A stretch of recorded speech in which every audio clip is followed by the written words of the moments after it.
Si anjing ini tuh nggak mau pergi dan malah nyuruh mereka kayak ngikutin dia gitu. Jadi kalau polisinya maju, dia tuh bakalan kabur. Tapi kalau udah ada jarak di antara mereka, dia tuh bakalan kayak diem sambil ngegonggong seolah-olah kayak, ayo ikutin aku sini. Kasus awalnya tuh ada telepon 911 di tanggal 5 April 2023. Robinson 911, where's your emergency? Hey, I was just calling. I tried calling the fire department to see there's a fire in our subdivision. Ada salah satu warga yang mikir kalau ada semak-semak yang lagi dibakar sama orang, terus dia tuh khawatir kalau apinya bakal nyebar kemana-mana, jadi dia laporin. Pas pihak polisi nyampe, apinya tuh sampai bikin mereka batuk-batuk dan hampir muntah gara-gara aroma asapnya ini. Dari bentuknya, awalnya mereka pikir ini tuh batang pohon, tapi pas dilihat lagi, kok ada kakinya. Looks like a body that's burning.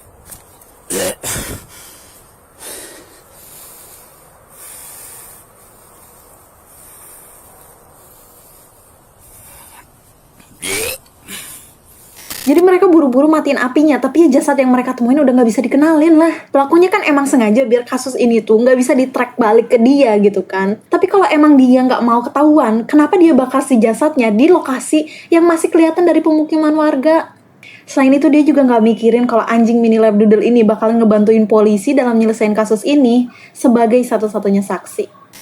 What's up, doggy? You sure are hanging around here. Is that your person over there? Jadi polisi nge-scan microchip di anjing ini biar mereka bisa ngecek database informasi tentang si anjing dan pemiliknya.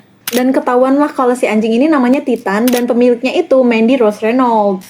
Mereka tuh tinggal di San Marcos, Texas, dan itu tuh kurang lebih 220 km dari tempat Titan ditemuin sekarang di kota Robinson. Pihak polisi pun nelponin nomor HP yang ada di kolarnya si Titan. Robinson Police. Yes, hi, my name's Mandy Reynolds. Diangkat. Dia kayak ditanya-tanya lah sama detektif Ferry.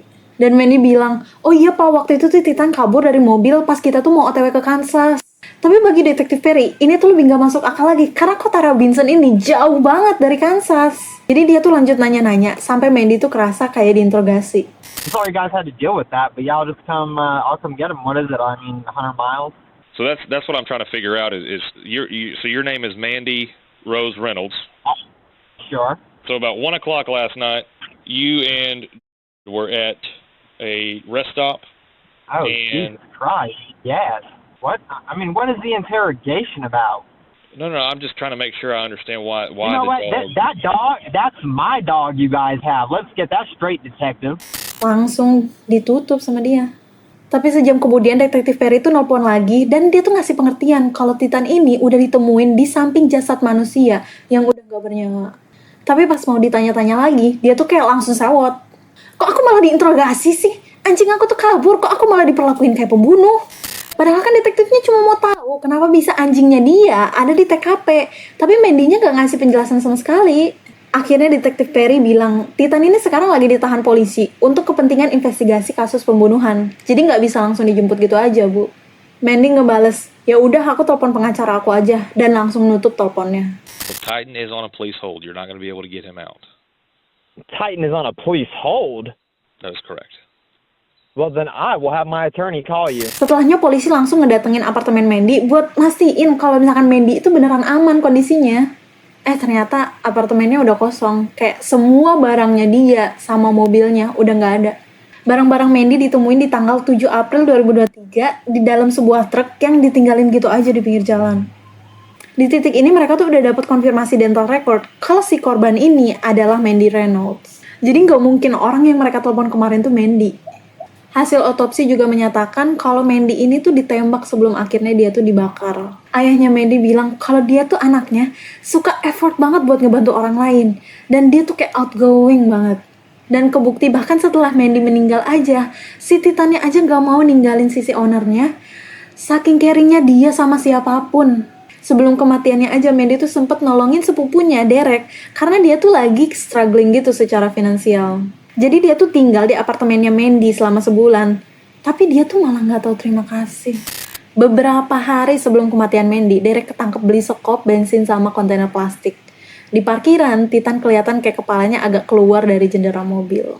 Dia berhasil nembak Mandy dan ngebuang jasadnya di Robinson, Texas tanpa ketahuan siapa-siapa. Kalau bukan karena Titan, kasus ini mungkin belum tentu bisa dipecahin. Derek untungnya ketangkep 3 hari setelah jasad Mandy ditemuin. Ketangkepnya juga sebenarnya karena dia tuh ngebut, tapi pas mau dicek sama polisi, dia tuh malah kabur, jadi kayak kejar-kejaran gitu 30 menit sama polisi.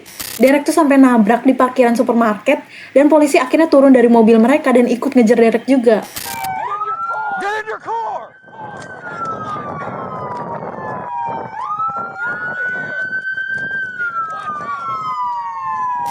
Pas Derek ketangkep, dia udah gak bisa gerak sama sekali. Katanya sih dia tuh lagi makan narkoba di titik itu. Makanya ketika di stopin, dia tuh gak mau, malah kabur. Di pengadilannya Derek, ayahnya Mandy tuh bersaksi kalau beberapa minggu terakhir tuh Mandy udah kerasa takut gitu sama Derek. Ayahnya nawarin buat bantu pindahan, tapi setelahnya Mandy udah gak ngasih kabar lagi. Walaupun alasan pembunuhannya gak disebarin ke publik, ini kayak udah pembunuhan berencana sih. Karena Derek beli barang-barang ini tuh beberapa hari sebelum kematiannya Mandy kan. Jadi pembunuhannya itu bukan gara-gara mereka habis bertikai, terus habis itu lagi panas-panasnya Derek nembak Mandy gitu. Derek juga sebenarnya anaknya agak bermasalah. Dia tuh kayak kasar, suka pakai narkoba. Dan dia bahkan sampai 9 kali terjerat pasal pidana. Derek dikasih hukuman penjara seumur hidup dan baru bisa bebas bersyarat setelah 30 tahun di penjara. Tapi kalau di Texas tuh, orang-orang yang udah kena hukuman penjara seumur hidup bakalan terus-terusan dipantau secara ketat walaupun mereka udah bebas bersyarat. Jadi dia tetap nggak bisa full bebas untungnya. Titan yang udah setia banget nemenin Mandy akhirnya diadopsi sama sahabat deketnya Mandy. Tapi kayak aku mikirnya dia tuh pasti kangen banget sama Mandy dan kita nggak tahu kalau dia tuh ngerti atau enggak sih kalau Mandy tuh udah nggak ada. Semoga kalian suka sama kisah yang aku share, dan kalau kalian ada topik yang pengen aku bahas, boleh DM Instagram aku aja. Bye! Don't forget to subscribe!